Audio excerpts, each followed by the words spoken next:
Disclaimer: the following videos contain historic footage and propaganda materials from World War II. These materials are presented solely for educational and historical purposes, and do not represent the views or opinions of the creators, producers, or distributors of these videos. The inclusion of these materials does not condone or endorse any actions or beliefs of the individuals or organizations depicted in the footage.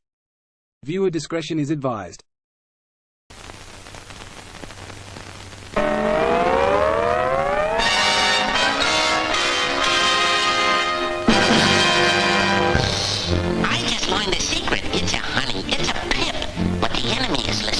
So I'll never let it slip.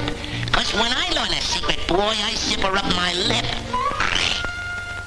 Now the military secret that I carry in my brain, I keep in safe deposit with a padlock and chain. You bet I got a secret. And I bet we find it out. The soldier's got a secret, but I bet we find it out. Hello, Ma, I got a secret. I can only drop a tip. Don't breathe a word to no one, but I'm going on a trip. Shh! Don't breathe a word to no one, but he's going on a trip. Hey, give me some magazines to read for when I'm on the ship. Don't breathe a word to no one, but he's going to go by ship. It's a cinch to keep a secret if a fella just takes care. He's sailing on a troop ship. Now we got to find out where. I'm a sound and silent soldier, just as steady as a rock. Here's to my little secret, with its chain and padlock.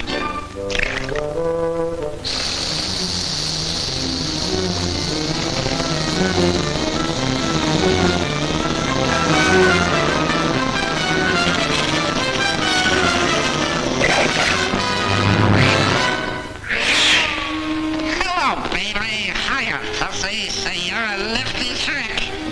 Hope I'll meet some babes in Africa as cute as you are.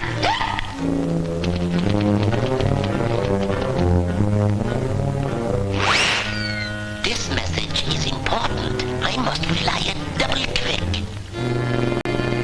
It's been a wonderful evening, and I'd like to stay some more. But I gotta get a move on now. I sail at 4:30.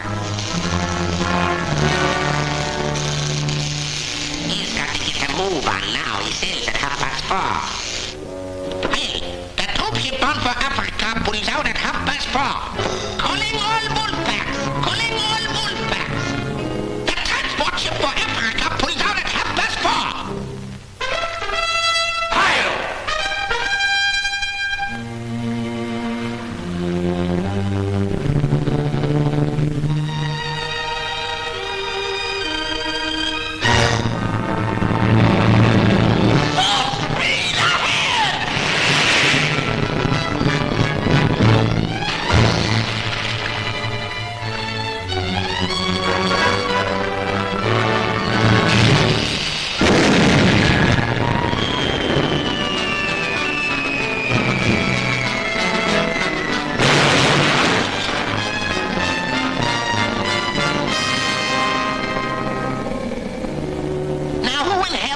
It was that let my secret out. What was that I heard you say, my little sauerkraut? He wonders who in hell it was that let his secret out.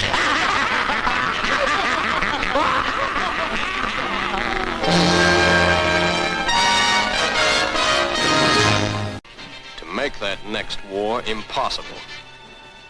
No easy job. In battle, you kept your wits about you. Don't relax that caution now. The Nazi party may be gone, but Nazi thinking, Nazi training, and Nazi trickery remain. The German lust for conquest is not dead. It's merely gone undercover. Somewhere in this Germany are the SS guards, the Schutzstaffel, the Gestapo gangsters. Out of uniform, you won't know them, but they'll know you. Somewhere in this Germany are stormtroopers by the thousands. Out of sight, part of the mob, but still watching you and hating you. Somewhere in this Germany, there are 2 million ex-Nazi officials. Out of power, but still in there and thinking. thinking about next time. Remember that only yesterday, every business, every profession was part of Hitler's system. The doctors, technicians, clockmakers, postmen, farmers, housekeepers, toy makers, barbers, cooks, dock workers. Practically every German was part of the Nazi network. Their property rights. You will not ridicule them. You will not argue with them. You will not be friendly. You will be aloof, watchful, and suspicious. Every German is a potential source of trouble. Therefore, there must be no fraternization with any of the German people. Fraternization means making friends. The German people are not our friends. You will not associate with German men, women, or children. You will not associate with them on familiar terms, either in public or in private. You will not visit in their homes, nor will you ever take them into your confidence. However friendly, however sorry, however sick of the Nazi Party they may seem, they cannot come back into the civilized fold just by sticking out their hand and saying, "I'm sorry." Sorry. Not sorry they caused the war. They're only sorry they lost it. When the Japanese attacked Pearl Harbor, our west coast became a potential combat zone. Living in that zone were more than 100,000 persons of Japanese ancestry, 2/3 of them American citizens, 1/3 aliens. We knew that some among them were potentially dangerous, but no one knew what would happen among this concentrated population if Japanese forces should try to invade our shores. Military authorities therefore determined that all of them, citizens and aliens alike, would have to move. This picture tells how the mass migration was accomplished. Neither the Army nor the War Relocation Authority relished the idea of taking men, women, and children from their homes, their shops, and their farms. So the military and civilian agencies alike determined to do the job as a democracy should, with real consideration for the people involved. First attention was given to the problems of sabotage and espionage. Now, here at San Francisco, for example, convoys were being made up within sight of possible Axis agents. There were more Japanese in Los Angeles than in any other area. At nearby San Pedro, houses and hotels occupied almost exclusively by Japanese were within a stone's throw of a naval air base, shipyards, oil wells. Japanese fishermen had every opportunity to watch the movement of our ships. Japanese farmers were living close to vital aircraft plants. So as a first step, all Japanese were required to move from critical areas such as these. But of course, this limited evacuation was a solution to only part of the problem. The larger problem, the uncertainty of what would happen among these people in case of a Japanese invasion, still remained. That is why the commanding general of the Western Defense Command determined that all Japanese within the coastal area should move inland. Immediately, the Army began mapping evacuation areas and for a time encouraged the Japanese to leave voluntarily. The trouble for the voluntary evacuees soon threatened in their new locations. So the program was quickly put on a planned and protected basis. Thereafter, the American citizen Japanese and Japanese aliens made plans in accordance with orders. Notices were posted. All persons of Japanese descent were required to register.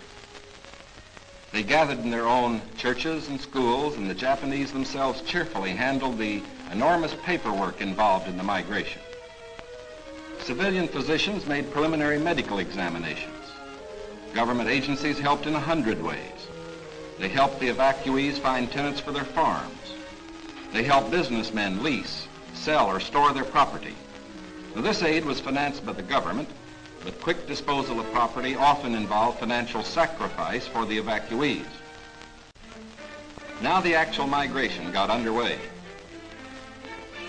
The Army provided fleets of vans to transport household belongings and buses to move the people to assembly centers. The evacuees cooperated wholeheartedly. The many loyal among them felt that this was a sacrifice they could make in behalf of America's war effort. In small towns as well as large, up and down the coast, the moving continued.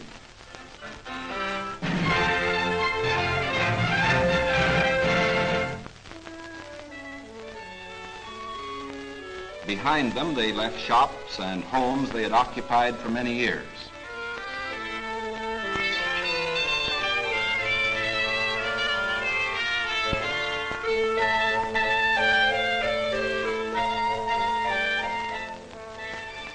Their fishing fleets were impounded and left under guard. Now they were taken to racetracks and fairgrounds where the Army almost overnight had built assembly centers. They lived here until new pioneer communities could be completed on federally owned lands in the interior. Santa Anita Racetrack, for example, suddenly became a community of about 17,000 persons. The Army provided housing and plenty of healthful, nourishing food for all. The residents of the new community set about developing a way of life as nearly normal as possible. They held church services, Protestant, Catholic, and Buddhist. They issued their own newspaper, organized nursery schools, and some made camouflage nets for the United States Army. Meanwhile, in Arizona, Utah, Colorado, Wyoming, and elsewhere, quarters were being built where they would have an opportunity to work and more space in which to live. When word came that these new homes were ready, the final movement began.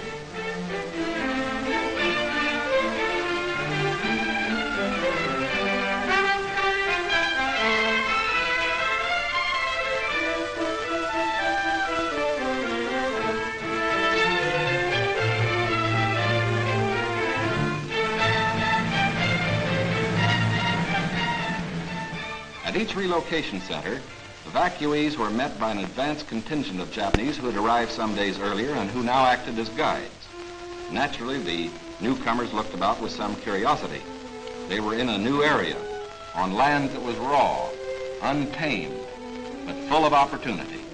Here they would build schools, educate their children, reclaim the desert. Their own physicians took precautions to guard against epidemics. They opened advanced Americanization classes for college students, who in turn would instruct other groups. They made a rough beginning at self-government, for while the Army would guard the outer limits of each area, community life and security within were largely up to the Japanese themselves. They immediately saw the need for developing civic leaders. At weekly community meetings, citations were given to the block leaders who had worked most diligently. Special emphasis was put on the health and care of these American children of Japanese descent.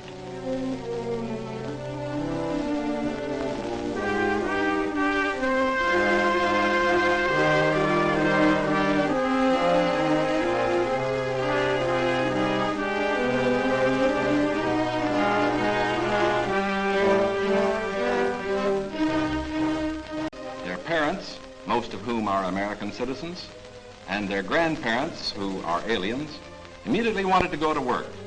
At Manzanar, they built a lath house and began rooting guayuli cuttings. The plants, when mature, will add to our rubber supply.